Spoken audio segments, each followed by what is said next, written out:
इस बार सरकार ने इनकम टैक्स स्लैब्स में कोई नया झटका नहीं दिया, बल्कि क्लैरिटी दी है कि किस इनकम पर कितना टैक्स लगेगा। नमस्कार, आप देख रहे हैं we invest. Finance minister Nirmala Sitharaman ने साफ कहा है कि नई कर व्यवस्था न्यू टैक्स रेजिम में स्लैब्स वही रहेंगी जो पहले अनाउंस की गई थी। यानी अगर आपकी सालाना इनकम 12 लाख रुपए तक है तो आपको एक भी रुपया इनकम टैक्स नहीं देना होगा, सेक्शन 87 ए रिबेट की वजह से, जिसका आपको ध्यान रखना है। अब बात करते हैं 12 लाख रुपए से ऊपर वालों की, क्योंकि असली कैलकुलेशन यहीं शुरू होती है। अगर आपकी इनकम 12 लाख रुपए से 16 लाख रुपए सालाना है तो उस हिस्से पर 15% टैक्स लगेगा। इनकम अगर 16 लाख रुपए से 20 लाख रुपए के बीच जाती है तो उस स्लैब पर 20% टैक्स देना होगा। और जैसे ही आपकी इनकम 20 लाख रुपए से 24 लाख रुपए पहुंचती है तो उस पोर्शन पर 25% टैक्स लागू होता है। अगर आपकी सालाना इनकम 24 लाख रुपए से ऊपर है तो फिर हाईएस्ट स्लैब के तहत 30% इनकम टैक्स देना पड़ेगा।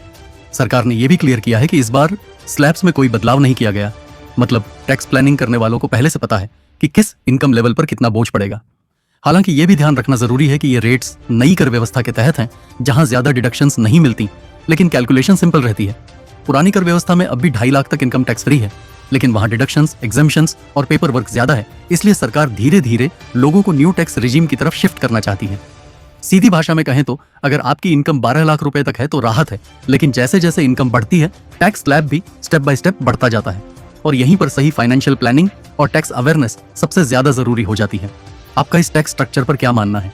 क्या न्यू टैक्स रेजिम आपके लिए बेहतर है या ओल्ड वन? कमेंट करके जरूर बताइए।